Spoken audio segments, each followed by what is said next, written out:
Hi everyone! Today's flip-along is The Tale of Peter Rabbit by Beatrix Potter, illustrated by Cindy Sekaresh.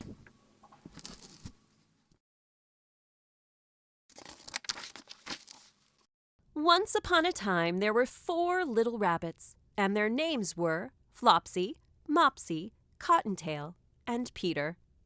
They lived with their mother in a sandbank, underneath the root of a very big fir tree. "Now, my dears," said old Mrs. Rabbit one morning, "you may go into the fields or down the lane, but don't go into Mr. McGregor's garden. Your father had an accident there. He was put in a pie by Mrs. McGregor. Now run along and don't get into mischief. I am going out." Then old Mrs. Rabbit took a basket and her umbrella and went through the wood to the baker's. She bought a loaf of brown bread and 5 currant buns. Flopsy, Mopsy, and Cottontail, who were good little bunnies, went down the lane to gather blackberries.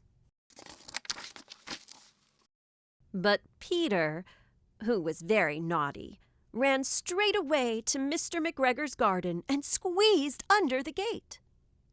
First he ate some lettuces and some French beans, and then he ate some radishes. And then, feeling rather sick, he went to look for some parsley. But round the end of a cucumber frame, whom should he meet but Mr. McGregor? Mr. McGregor was on his hands and knees planting out young cabbages, but he jumped up and ran after Peter, waving a rake and calling out, "Stop, thief!" Peter was most dreadfully frightened. He rushed all over the garden, for he had forgotten the way back to the gate. He lost one of his shoes among the cabbages, and the other shoe among the potatoes. After losing them, he ran on 4 legs and went faster, so that I think he might have gotten away altogether if he had not unfortunately ran into a gooseberry net and got caught by the large buttons on his jacket. It was a blue jacket, with brass buttons, quite new. Peter gave himself up for lost and shed big tears, but his sobs were overheard by some friendly sparrows, who flew to him in great excitement and implored him to exert himself. Mr. McGregor came up with a sieve, which he intended to pop upon the top of Peter. But Peter wriggled out just in time, leaving his jacket behind him, and rushed into the tool shed and jumped into a can. It would have been a beautiful thing to hide in, if it had not had so much water in it.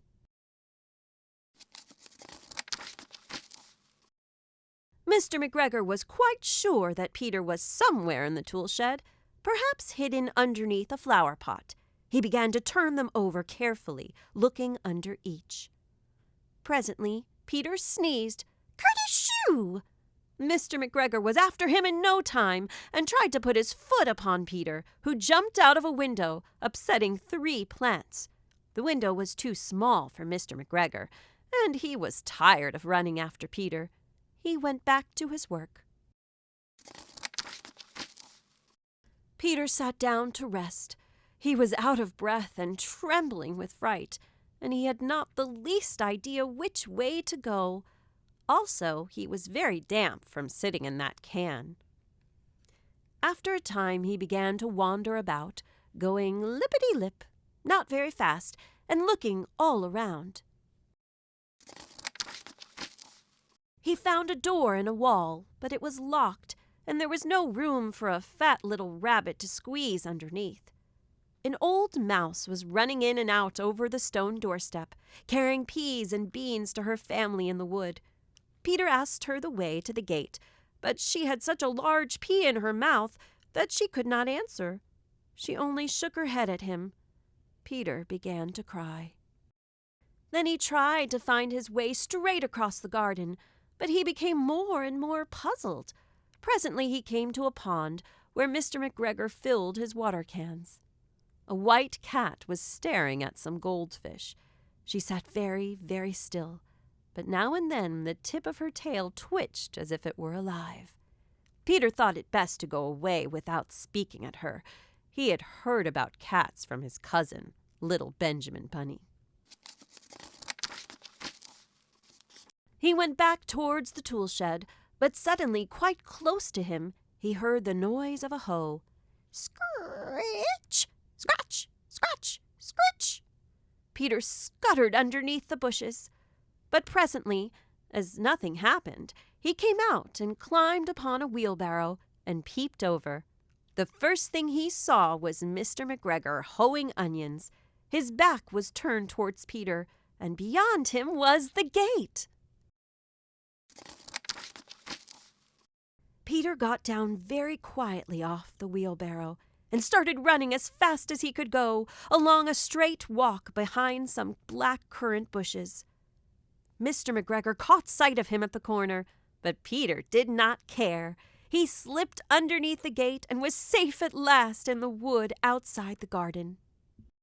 Mr. McGregor hung up the little jacket and the shoes for a scarecrow to frighten the blackbirds.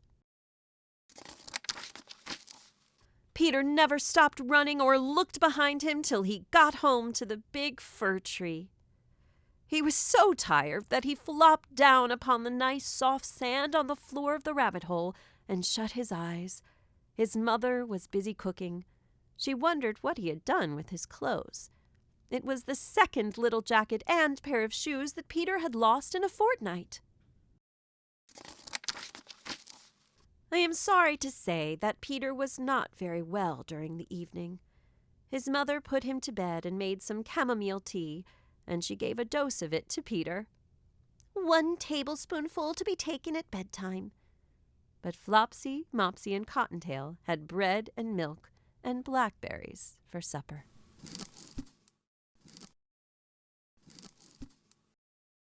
Thanks for reading along with us. Come back next week for another story.